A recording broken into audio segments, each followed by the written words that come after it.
여러분 안녕하세요. 여의도 펀드매니저 팀입니다. 2월 6일 월요일 아침 금주 시장 전망 및 투자 전략 시작하도록 하겠습니다. 여러분 주말 잘 보내셨습니까? 네, 다행히 지난 금요일 날 미국 시장이 나름대로 상승세를 유지하면서 끝나면서 우리 투자가들이 모처럼 편안한 주말을 보냈던 것 같습니다.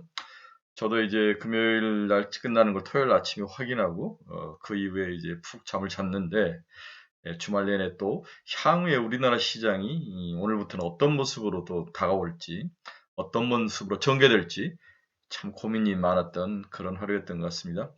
문제는 어떤 특정한 방향성이 정해지지 않는 거죠. 종목이 막 순환하면서 돌고 여기저기 막 리오픈도 올라오고 뭣도 올라오고 막 이렇게 올라오면서 큰 테마가 형성되지 않고 난사하는 그런 영향, 그런 모습이 나타나는데 이렇게 개별 종목들이 막 치고 올라올 때가 가장 주식하기 어려운 그런 장입니다. 이럴 때 핵심은 잡주에 손을 대지 않고 자기가 원하는 타겟을 2, 3개월을 정한 후에 그 타겟이 올 때까지 정확히 기다려야 되는 그 인내, 집중력 이런 것들이 수익률에 큰 영향을 미치지 않을까 그런 생각을 합니다. 쫓아가면 그 다음날 하락하고 이런 케이스들이 많기 때문에 주의해서 이번 주도 접근을 해야 될 것 같습니다. 그래서 이번 주에 키워드는 박스권이다, 순환매다, 리오픈이라는 단어가 우리 시장에 많이 등장할 것이다. 이렇게 세 개의 단어로 저약 정리를 해볼 수 있을 것 같습니다. 자, 제가 주말 내내 고민했던 것들을 여러분과 같이 함께 나눠볼 테니까 함께 들어가 보시죠. 여러분들의 구독, 좋아요 많이 부탁드립니다. 제 유튜브가 숫자가 많이 늘고 있지 않는데 워낙 많은 유튜브 속에서 경쟁을 해야 되니까 숫자가 늘지 않더라고요. 네. 그래, 하루에 이제 제 그 유튜브를 꾸준히 보시는 분들이 한 250명 정도인데 괜찮습니다. 저는 뭐 숫자보다는 좀 길게 보고 여러분들에게 빛을 발휘하고 싶은 그런 소망을 가지고 있습니다. 자, 금주 투자 키포인트 한번 봅시다. 박스권에 갇힐 것이다. 그렇죠? 박스권에 갇힐 것이다. 리오픈 종목하고 성장주가 치열하게 싸움을 할 것이다. 또는 성장주 대신 잡주라고 할 수 있죠. 네, 잡주가 아주 끊임없이 시장에서 충돌하고 올라갔다 내려갔다 하면서 충돌을 할 것이다. 어떤 날은 리오픈주가 올라가고 어떤 날은 성장주가 올라가고 어떤 날은 잡주가 올라가고 순환매로 돌 것이다. 치열한 개별 종목 장세가 전망이 된다. 이제는 어떤 섹터가 함께 가는 종목은 나타나지 않을 것 같아요. 치열하게 개별 종목 장세가 나타날 것이다. 그래서 이 개별 종목을 잘못 골랐을 때 오는 그 충격은 클 것이다. 늪속에 또 빠지는 거죠. 빠지면 또 3개월 기다리셔야 돼요. 순환매가 빠르게 돌 것이다. 그렇죠? 네. 이렇게 순환매가 빨리 돌 때는 자기 것이 오면은 적절할 때 팔고 또 사서 기다리면은 목표 수익률을 여기서 15%면 적정하죠. 15% 이상에 가는 것은 아닌 것 같아요. 이 바닥에서 지금 산다면 기준으로 해서 자기 종목이 이제 바닥에서 떨어져 있다면 상승 강도를 한 15% 정도만 보면 될 것이다. 이 정도로 배트를 짧게 잡는 그러한 전략을 추천합니다. 그래서 향후 신규 테마에 집중을 해야 된다. 그렇죠? 신규 테마에 집중을 해야 된다. 그래서 총알을 난사하면 안 된다는 거죠. 그렇죠? 일정의 현금이 좀 필요하다. 일정의 현금이 없으면 정말 내가 사랑하고 이거라고 생각하는 거 오면은 기존에 잡조로 했던 것도 팔아서 뒤집어서 엎으면 되는 거죠. 그렇기 때문에 굳이 현금에 대해서 목말할 필요는 없은 것 같아요. 그렇죠? 일정 현금이 있는 분들은 좀 기다리셔야 된다. 이렇게 금주의 키워드를 가지고 여러분들이 시장을 보는 게 좋을 것 같습니다. 자, 이게 코스피 그래프죠. 그렇죠? 네, 코스피 그래프면은 이렇게 해서 얘가 2600 정도이고 2750이었는데 우리가 딱 봐도 한 2900 정도, 2900 정도가 1차 상승의 목표인 것 같아요. 하지만 다들 여기를 보고 있기 때문에 여기까지 가지 않을 것 같아요. 2800이 살짝 넘으면 또 단기 이익 매물이 쏟아질 확률이 있습니다. MACD도 바닥에서 이제 돌아서는 모습이 나타나죠. 이렇게 돌아서는. 그래서 어느 정도 상승할 수 있는 그러한 환경 모멘텀은 돼 있는데 그렇게 많이 돌아서지는 않을 것이다. 이렇게 볼 수가 있을 것 같습니다. 금주 금일 투자 전략 한번 보겠습니다. 눈치 보기 장세가 전망된다. 시장은 현재로서 추세 반등 의 모멘텀이 부재한 만큼 이번 주 국내 증시가 눈치 보기 장세가 이어질 것으로 전망이 되고 있습니다. 긴축 경계감이 일부 완화되긴 했지만 3월까지 미 연준의 긴축 스탠스에 대한 시장의 우려는 여전히 지속될 가능성이 커 보입니다. 또한 긴축 경계감에 누그러뜨릴 수 있는 물가 상승 위험을 해소하기까지는 시간이 좀 걸리죠. 3월이 지나야만 가능할 것 같습니다. 현재 전 세계 코로나19 확산 현상을 고려하면 적어도 2분기는 돼야 노동시장 수급 및 지하 공급망 차질이 회복되면서 물가 상승 압박이 해소될 수 있다. 이렇게 봐야 될 것 같아요. 그래서 2700에서 2800선 정도 이번 주 보시면 될 것 같습니다. 2800이 넘어서부터는 단이익 실현 물량이 나올 확률이 있다. 특히 여러분들이 은행 신탁에서는 이제 인덱스 플레이를 많이 합니다. 기존에는 은행 신탁의 개별 종목 플레이를 많이 했는데 인덱스로 해서 바닥에 사서 10% 오르면 팔고 이러한 형태를 많이 합니다. 2800은 2700 깨지면서 샀을 것 같아요. 그래서 2800이 넘어가면 플러스 수익에 대해서 인덱스 형태로서 막 바스켓으로 물량이 쏟아질 확률이 있기 때문에 좀 주의할 필요가 있습니다.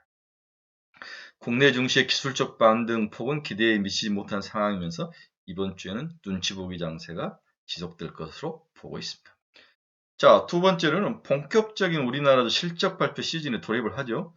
근데 여기서 미스하면 나락으로 떨어져. 메타가 그 이야기를 해줬죠. 네. 미국의 메타가 그 무서운 모습을 보였습니다. 우리도 마찬가지일 것 같아요.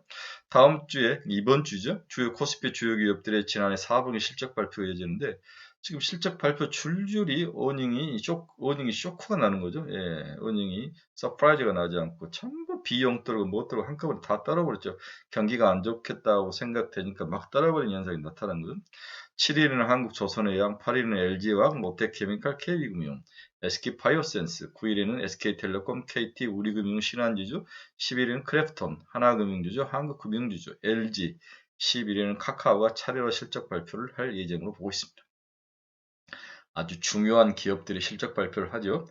여기서 살짝 미스하면 하루에 5%씩은 빠질 것 같아요. 주의해야 됩니다. 그렇죠? 네.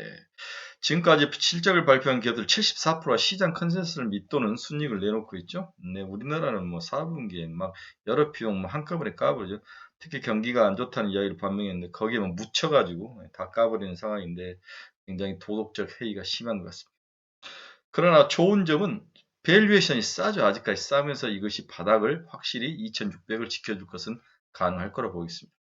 한국의 코스피 퍼는 10.3배밖에 안 되죠. 미국이 20.7배, 유럽이 14.8배, 니케이가 16.4배, 중국이 13.5배, 인도가 25.7배죠. 그렇죠? 네. 내가 봤을 때 중국에 있는 모든 것들이 인도로 많이 걸어가다 베트남 갔다가 인도로 가는 거죠. 네, 베트남도 이제 우리나라가 당한 모습을 보고 주의하는 것 같아요. 그렇죠? 네. 왜냐하면 중국에 있던 것들이 베트남으로 많이 왔는데 베트남 정부에 보이지 않는 가지고 노는 거 괴롭히는 것들이 시장에 많이 글로벌에 많이 이렇게 많이 알려진 것 같아요. 그래서 베트남도 좀 피하는 것이 요즘의 장세인 것 같아요. 인도 쪽으로 많이 합니다. 인도는 의외로 굉장히 어떤 간섭이나 이런 것이 좀 적은 워낙 크기 때문에 각 주별로 뭐 하는 것들이 많은 것 같아요. 이런 것들 때문에 인도 쪽으로 계속 투자가 이루어지고 오히려 베트남에서 빼서 인도로 간다는 이야기들도 많이 들릴 정도. 그래서 여전히 싼 밸류에이션이 바닥은 확실히 지켜줄 것이다. 이런 것들은 또 나름대로의 우리나라가 추가로 하락하지 않을 좋은 경제적 펀더멘탈의 모습인 것 같습니다. 자, 이렇게 반등의 강도는 제한적인데 그 이유를 하나씩 보면 일단 원달러 환율이 약세가 지속되죠. 1200원을 뚫다가 1190원대로 떨어졌는데 아직도 원화가 약세인 모습을 보이고 있죠. 중국 위안화도 약세의 모습을 보여주고 있고 이러한 것들이 글로벌적으로 이머징 시장에서 많은 돈들이 빠져나가고 또 쉽게 들어오지 않는 그런 모습을 보이는 것 같습니다. 미국이 워낙 금리 인상을 한 번을 하지도 않았는데 우리는 벌써 두 번을 했는데 미국은 하지도 않았는데 달러 강세이고 나머지 이머징 통화가 약세인 모습은 참 아이러니합니다. 이만큼 기축 통화의 파워는 대단한 거죠. 그렇죠? 네. 결국 세계를 다스리는 것은 이러한 기축 통화의 파워죠. 물론 총구로 세계를 다스릴 수도 있지만 결국 이러한 금융 파워, 결국 러시아를 이 위에 넣는 것은 국제 결제 시스템에서 제해버리는 거죠. 못하게 막아버리면 죽는 거죠. 달러로 결제를 하고 있는데 그 결제 시스템을 막아버리는 것도 러시아에게는 가장 큰 어떤 위협적인 요인이 되는 것 같아요. 그러면 이제 막 가자는 것이 되니까 그렇게까지는 가지는 않은 것 같지만 최후의 무기는 오히려 총이 아니라 의외로 금융시장이었다는 게 참 놀랐습니다. 자, 유럽이 가장 보수적이고 금융 완화 정책에 적극적이던 유럽이 드디어 긴축에 나서고 있습니다. 가장 통화 정책의 최첨단에 완화 첨단에서 했던 영국 중앙은행이 BOE가 기준금리를 인상을 하고 유럽 중앙은행 ECB도 매파적인 행보가 부담으로 작용하면서 상승폭의 발목을 잡을 거로 분석됩니다. 매파적 행보에 나서는 거죠. 그렇죠? 영랑은행도 그다음에 유럽 중앙은행도 이제는 매파적 형태로 나서고 있습니다. 그 이면에는 잡히지 않는 물가가 가장 큰 요인이죠. 여기에 우크라이나 전쟁 위험, 가스 가격 상승, 그 다음에 물류 문제, 코비드 잡히지 않는 오미크론 문제 이런 것들이 막 섞여 있고 도저히 이제 물가를 견디기 힘든 그러한 상황, 한계점에 이른 거죠. 그렇죠? 이때부터는 이제 긴축으로 가는데 이 긴축 발작이 먼저 미국에서 일어나고 미국이 아시아를 일어나는데 제가 봐서는 이제 유럽 쪽으로 갈 것 같아요. 그러면 미국과 아시아가 고통을 먼저 당하니까 유럽이 마지막이면 미국과 아시아는 살짝 올라올 확률이 있어 보입니다. 대신 유럽 주식이 그동안 강하게 버텼는데 반대로 유럽 주식이 하락하고 여기에서 빠진 돈들이 미국이나 아시아로 갈 확률이 있어 보입니다. 그렇게 글로벌 자금은 서로 순환할 수 있다는 가정을 좀 하시고 장을 보면 좀 마음이 편할 것 같습니다. 우리나라 원달러 환율 1199.50이는 1200원을 아주 살짝 깨고 내려왔네요. 그나마 1200원대에서 내려오는 그러한 모습을 보이고 있습니다. 이러한 것들이 금요일날 우리나라 시장에서 좀 강하게 버티게 하는 나름대로 상승을 하락할 줄 알았는데 강하게 올라가는 그런 모습이지 않을까 그런 생각을 해봅니다. 네, 최근에 유로존 물가지수 한번 봅시다. 5%를 넘어갔죠, 그렇죠? 네, 이 발표치는 5.1%를 발표했는데 예상은 4.4였다는 거죠. 이 4.4 예상치를 넘어간 거죠. 이전치는 5%였는데 이렇게 유로존 CPI가 넘어가는 PPI는 26.2%를 기록하면서 상승 추세를 지속하고 있는 거죠, 그렇죠? 이 모든 것들이 원자재 가격 상승, 그다음에 글로벌 공급 체계의 문제 이런 것들이 다 섞여서 나오고 있는 것 같습니다.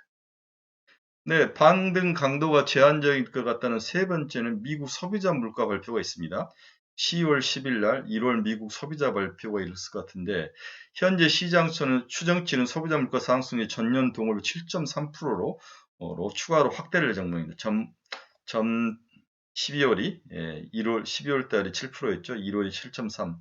공급망 차질이 예상보다 길어지고 국제 유가도 급등했기 때문에 CPI 물가는 하락지 않을 것이다. 선진국 중앙은행들이 인플레이션 우려로 인해 통화정책 정상화에 한 발 더 나아가는 모습을 보여주는 상황에서 인플레이션 부담은 관련으로를 더욱 키우는 요인으로 작용하고 있는 거죠. 네. 같은 날 매파적인 성향과 우열권이 있는 로레타 메스터 클리브랜드 중앙은행 총재도 발언이 있습니다. 매파적으로 발언을 그러한 요인이 있어서 약간 시장의 불안 요인으로 작용할 것 같습니다. 결국 미국의 소비자 물가가 잡히지야 되는데 좀 꺾여야 돼. 1%라도 0.1%라도 꺾여야 되는데 꺾이지 않고 지속 상승한다면 시장에 굉장히 변동적 요인으로 작용하지 않을까 그런 생각을 해보죠. 그렇죠? 네. 1월 소비자 물가가 예상처럼 추가 상승으로 이어간다면 이들의 발언 역시 긴축 강도를 높이는 방향으로 나올지 이런 부분들이 시장의 변수로 작용할 것으로 보입니다. 연준위원들이 다시 긴축적인 발언 수위를 높인다면 금융시장의 변동성이 다시 확대될 가능성이 있다고 봐야 됩니다. 이런 요인들로 해서 반응 등의 강도는 제한적일 것이다. 이렇게 보는 거죠. 네, 미국 CPI 추이가 7%였는데 7.3까지 오른다면 이렇게 꺾여야 되는데 그렇죠?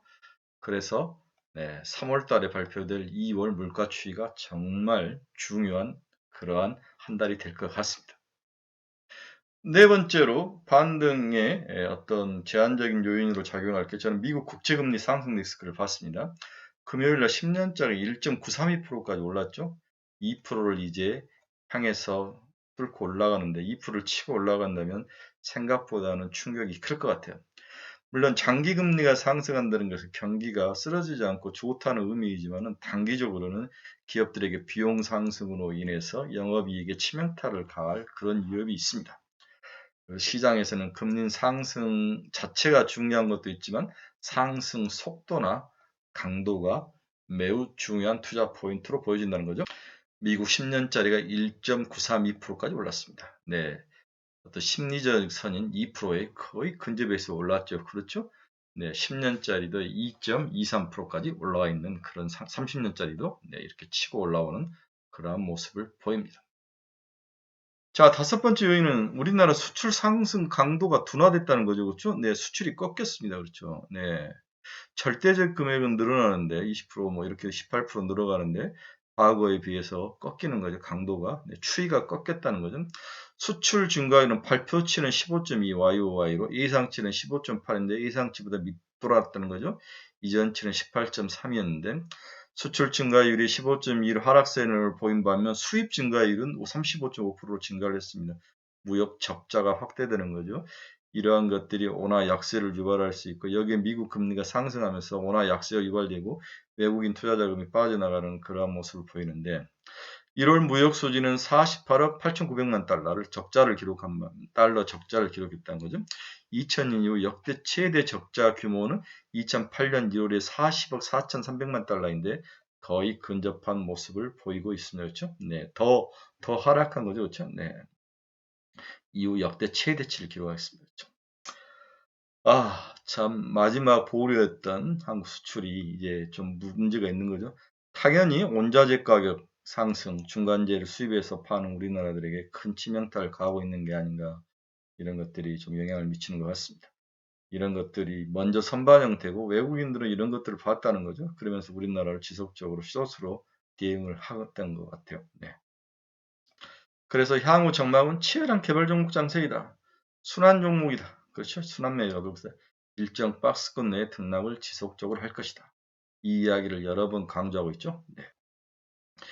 이제 우리나라도 코로나 방역이 잡히지 않고 있죠. 네. 그런데 정부는 이제 계절 독감처럼 관리하는 방안으로 가면서 이것이 리오픈주에 연계가 되면서 금요일 날 주가가 치어 올랐는데 양날이 검인 것 같아요. 한쪽은 숫자가 늘어나고 한쪽은 이미 이제 독감으로 가기 때문에 잡기는 힘들 것이다. 독감으로 가정을 하고 방역 시스템을 바꿔야 된다. 이런 그 큰 변화의 움직임이 있는 것처럼 글로벌적으로 이런 모습들이 자주 나타나는데 이것들이 리오픈주를 지속적으로 끌고 올라갈지, 그렇죠? 다시 성장주나 잡주가 올라갈지 굉장히 치열한 싸움이 이번 주에 있을 거라고 예상을 해야 됩니다. 그렇죠? 네. 일단은 리오픈주가 강력한 단기 리딩 종목으로 나설 확률은 있어 보인다. 이렇게 해서 자기의 잡주 포트폴리오를 좀 바꿔놓는 그러한 모습은 필요할 거로 보고 있습니다. 그리고 이번 주는 다양한 개별 종목 장세가 다양하게 나타날 것이다. 순환매가 빠르게 될 것이다.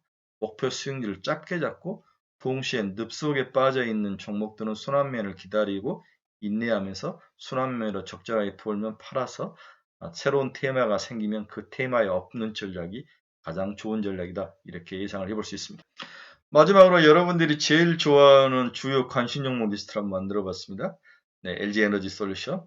시총이 110조인데 저는 150조까지는 갈 것 같아요. 네, 60만 원 정도까지는 한번 생각을 해봐야 되는 게 아닌가. 그 다음 리오픈주에는 대한항공, 하나투어, 노란풍선. 그렇죠? 다음에 이제 저희가 중장기적으로 꾸준히 밀고 갈 건 LG이노텍 지금 7조인데 10조까지 갈 것이다. 그러면 얼마니까 7, 4, 28, 약 40% 정도는 충분히 더 먹을 수 있죠. 대신 여러분들이 정확히 엉덩이를 깔고 견딜 수 있는 엉덩이 무게가 필요한 거죠. 퍼스텍과 에브리버처럼 로봇 관련주들도 금요일날 굉장히 좋았습니다. 에브리버스는 우리 유료 카페 우리 친구들이 이미 이제 많이 가지고 있죠. 제가 3자 보이면 무조건 사라고 이제 강하게 이야기하면서 이제 5만 원을 향해서 가는데 한 번 더 치고 올라와 주기를 바랍니다. 퍼스텍도 굉장히 좋습니다. 지금 5천 원대는 7천 원까지 볼 수 있죠. 그 다음에 제 눈에 띈 게 이제 BH죠. 이미 이제 1차 바닥을 상승해서 전 고점 정도로 올라왔는데 애플의 지속적 성장은 RF PCB 수요가 증가되는 거죠. 삼성전기가 이 싸구려 PCB 기판을 하다가 이제 포기를 하면서 BH가 모든 걸 다 가져갔는데 디지타이저라고 우리 이제 펜 쓰는 거 있지 않습니까? 이 펜을 장착하게 되는데 이 펜에 들어가는 PCB가 BH가 만든다고 그럽니다. 다음에 이제 제가 좋게 봤던 건 이제 카카오 게임즈죠. 네, 바닥에서 올라오는데 오딘이 글로벌 구글 매출 1위를 달아나는 거죠. 그렇죠? 여기에 10개 신규 상장 게임이 출시되면서 다양성을 또 가지고 있고 가격도 바닥입니다. 다음에 YG 엔터를 제가 좀 봤는데 역시 SM이 1등인 것 같아요. 네, SM이 상장을, M&A 되면서 치고 올라가면서 가장 바닥에 있던 YG 같은 걸 끌고 가는데, YG 엔터의 트레저라는 그룹이 있는데, 이 트레저가 메타에 접고 페이스북과 콘텐츠 공급 계약을 체결했다는 거죠. 그렇죠. 굉장히 좋은, 나이스한 뉴스인 것 같습니다. 또 제가 특이하게 봤던 게 대동이죠. 네. 우리 이제 농기계 트랙터를 만드는 이제 자율주행 트랙터를 만듭니다. 여기 스마트 모빌리티. 그래서 지금 먹거리 문제, 농산물 가격 상승의 문제, 우크라이나 문제 이런 것들이 섞여 있는데 이제 모든 것들을 스마트 자율주행하는 거죠. 미국의 디어라는 유명한 농기구 회사가 네, CES에서 이제 자율주행을 선보였다는 거죠. 풀만 풀만 공략해서 잡초를 약을 뿌릴 수 있는 그 정도로 스마트해졌다는 거죠. 그렇죠? 네, 자율주행이 무섭게 진화하는 모습을 가지고 있습니다. 싼 가격에 잘 만들면서 미국 수출이 증가하고 남들은 코로나 시기에 마케팅을 줄였는데 이들은 아주 공격적으로 했다는 거죠. 저도 이제 강남 이 회사가 본사가 있어서 IR을 한번 탐방을 2, 4년 전에 해본 적이 있는데 아무 변화도 없이 너무 조용한 회사예요. 정말 조용하고 꾸준히 4%, 5% 이익만 살짝 쓰는 아주 전통적인 오래된 기업인데 뭔가 새롭게 변신을 했다는 게 성장주의 개념으로 봐야 되는 게 아닌가. 이렇게 좀 특이하게 눈에 들어와서 이렇게 종목을 제가 선별을 해봤습니다. 주요 관심 종목에 넣으시고 바로 사라는 게 아니라 관심 종목에 넣으시고 이 유튜브 하시는 이 사람은 이러한 종목들을 관심 종목에 넣고 보는구나 보고 또 여러분들의 관심 종목을 넣고 보고 또 다른 사람들 관심 종목을 보고 이 중에서 자기가 선별해서 뽑아서 공부해서 딱 찍어서 들어가는 이러한 전략이 좋아 보이지 않나 그런 생각이 듭니다. 자, 월요일입니다. 2월은 1월보다 더 좋아질 것이고 3월은 2월보다 더 좋아질 거라고 제가 우리 카페 친구분들에게 이야기를 했는데 오늘부터 좀 상승해서 올라오는 우리가 가지고 있는 좋은 종목들이 좀 바닥을 치고 더 상승해주는 그런 행운의 한 주가 되기를 간절히 바랍니다. 여러분 감사합니다. 아참 그리고 혹시 부산권에 사시는 분들 우리 유튜브 친구 중에 계신 분들은 이번 주 토요일 12일 날 제가 부산 해운대 근처에 있는 마리안느 호텔에서 마리 호텔이지 아주 뭐 중급 호텔입니다. 스카이 라운지 그 세미나 룸을 빌려서 제가 매달 스터디 모임을 하는데 비용은 한 5만 원 정도입니다. 관심이 있으신 분들은 대구권, 부산권, 경남권, 울산권에 사신 분들은 한번 신청하셔서 들어오십시오. 저도 만날 수 있고 저의 수준도 또 가늠을 해보고 거기에 또 많은 친구들이 같이 공부를 하는 좋은 기회가 있습니다. 여러분들의 많은 관심을 바랍니다. 즐겁고 멋진 한 주가 되시길 바랍니다. 여러분 감사합니다.